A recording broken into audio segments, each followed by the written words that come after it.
Casual here. The message that has been given loud and clear and multiple times by People Can Fly, the developers of Outriders, is that this game will not be a live service game. What we are getting is a complete game with a 40-hour campaign and 15 expeditions, the challenging endgame content. The lead narrative designer on Outriders confirmed that, saying, "We're launching with a full game that you can enjoy with everything there. That was the plan 4 years ago, and those decisions and directions we're sticking to." Let's take a step back though and quickly look at what a live service game, or game as a service as they are also known, really is. Despite our recent experience, a live service game does not mean an incomplete or buggy mess of a game that will be fixed at a later date. Boiling it down, it just means a game that has a future revenue stream beyond the initial sale that allows developers to continue to publish new content on a regular basis. Typically, this revenue stream comes in the form of either a game subscription, a subscription service, microtransactions, or season or battle passes.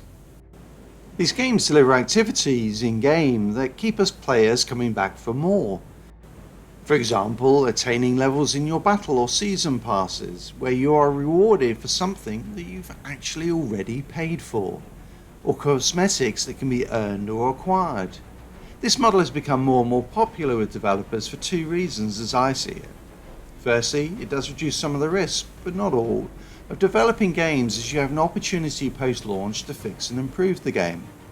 Clearly, Diablo 3, The Division and Destiny are all examples of games that were not really received well at launch, but went on to be very good. Anthem is one that didn't, and personally, I think that was a great shame. The second reason is around who owns the game once you buy it. If the game is treated as goods, then the buyer owns it, and theoretically, we can do whatever we want with it, including reselling it. A live service game is a service though, which gives the publishers much more control over how the software can be used.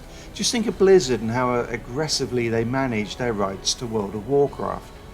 So the big question with Outriders is whether our $60 purchase of a full game, as the developer calls it, means that this is not a live service game. For me, there are a few things that point to this not being the case.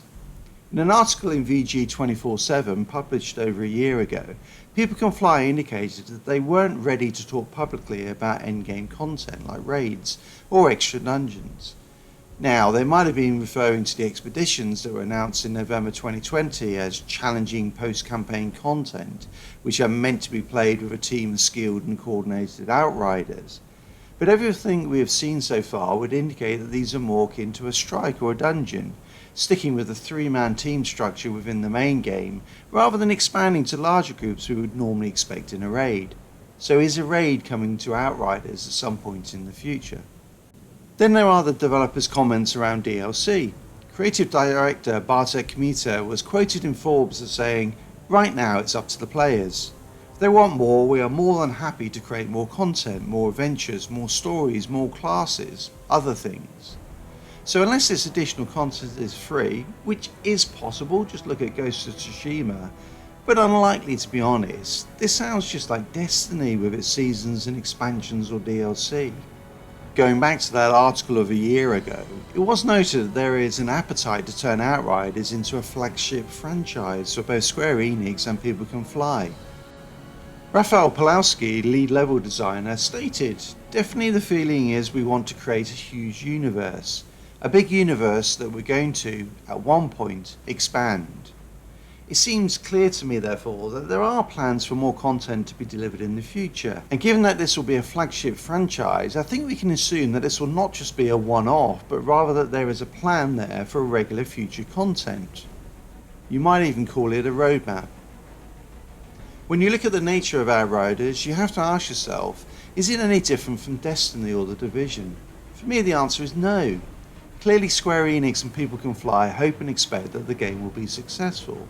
If that is the case, more content will come, including DLCs and possibly larger scale events like raids. And I for one would really look forward to that. This game has the potential to bring far more RPG elements to it than we have ever seen in Destiny or The Division. The class trees are 3 distinct branches split into a tank role, a physical damage DPS and an ability DPS.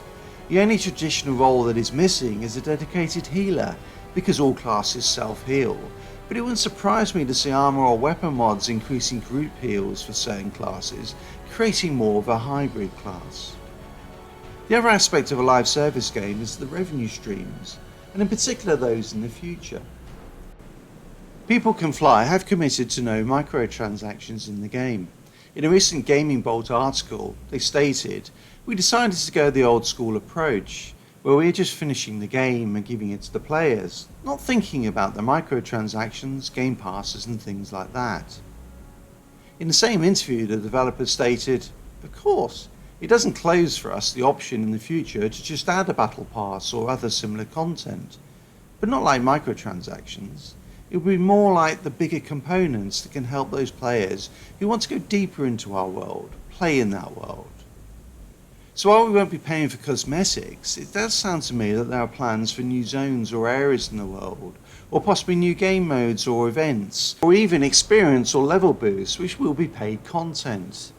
Now, while I don't have an issue personally with paying for content that is new, good enough, and on top of a solid base game, it does worry me a little that we may end up with a two-tier system, with those that have acquired this content and those who have not. I fully expect that we will have to pay for future DLC or expansions, and I personally don't have an issue with that. DLCs or expansions though should add new content, not an add-on to get the base game's content to the right place. This model is very much the Borderlands 3 model, which is also not a live service game, but it is. Finally, for Xbox Game Pass players, we've already signed up to a subscription model. We don't own the game unless we decided to buy it anyway. For those who haven't realised, Xbox Game Pass is the definition of gaming as a service. You don't own the games, you can't resell the games, and if you stop paying your subs, the service is terminated and you lose access to the games. So for Xbox Game Pass players, Outriders is absolutely a live service game. So everything about Outriders screams out that it is in essence the same as Destiny, The Division, or even Anthem. So why are Square Enix and People Can Fly so insistent that it is not? I think that what we are seeing here is a reaction to Anthem, or to Fallout 76, and even to Destiny and The Division. On Reddit there is a thread about what a live service game is.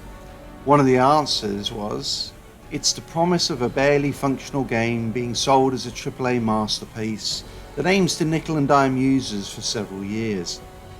The developers of Outriders seem to be trying to distance themselves from the jaded view that many players have of live service games, and with good reason.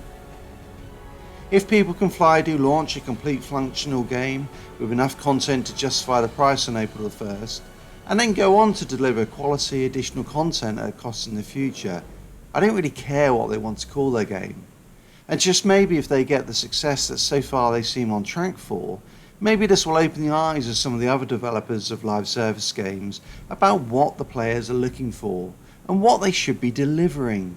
Indeed, this may end up being the role model that is acceptable going forward, which can only be a good thing for us, the players. Thanks for watching this video. Please do leave a comment below with your views on this game or live service games in general. I will put links to the articles I mentioned in the description. Until next time, casual out.